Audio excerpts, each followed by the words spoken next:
Welcome back. An Ephrata man is accused of attacking his ex-girlfriend's brother and threatening him with a knife. Prosecutors charged Colby Burke, a 20-year-old man, in Grant County Superior Court with residential burglary and assault. Burke reportedly saw his ex-girlfriend inside the man's home and began hitting the bedroom window. Burke allegedly forced the window open and began trying to climb through. The ex-girlfriend reportedly exited the home to speak to him, and when her brother followed her outside, Burke allegedly tried to start a fight. When the victim refused, Burke tackled him and began hitting him. The victim pushed Burke away when Burke then allegedly stood up and pulled a knife and threatened to kill the victim. The man retreated inside and called 911.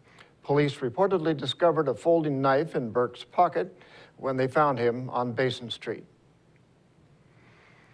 A Moses Lake man allegedly struck another man with his car at least 3 times following a fight outside a Moses Lake bar. Jose de la Cruz Villa, a 23-year-old man, and 2 other men reportedly started a fight with a 29-year-old man at a bar on West Broadway Avenue late Friday night, according to Moses Lake Police on Monday. While the 2 other men were fighting with the victim, de la Cruz Villa allegedly struck the victim at least 3 times with his 1998 Chevrolet Cavalier in a parking lot. At one point, the victim was stuck on the hood while the car was moving. The victim suffered only minor injuries. In the process of trying to hit the victim with his car, de la Cruz Villa reportedly hit 2 parked vehicles as well as a city-owned flower box. De la Cruz Villa was arrested for vehicular assault, DUI, disorderly conduct, and for not having a valid operator's license. In Northwest news, a Delta Airlines Boeing 767 headed from Seattle to Paris made an emergency landing at the airport in Billings, Montana, Monday night. Airport police say someone on board smelled smoke coming from the cargo area. The 211 people on board, including the crew, remained on the plane for several hours. A mechanic from Seattle and one from Billings examined the plane but couldn't find the source of the problem. No one on board was hurt. Local fire crews were standing by to help if needed. Growing pains are sweeping through the state as communities grapple with where marijuana can be grown.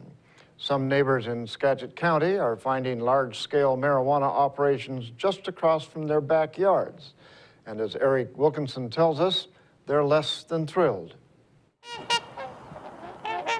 The fields of Skagit County are fertile ground for all kinds of crops, but no one was expecting an infestation of weed. It's a major marijuana grow. A large-scale pot plant is now operating in this residential neighborhood just outside Mount Vernon. It's just the other side of Sharon Sowell's backyard. She's concerned about her property values dropping and the potential for crime with the state's new lucrative cash crop. Nobody's going to break into a tulip farm for purposes of theft.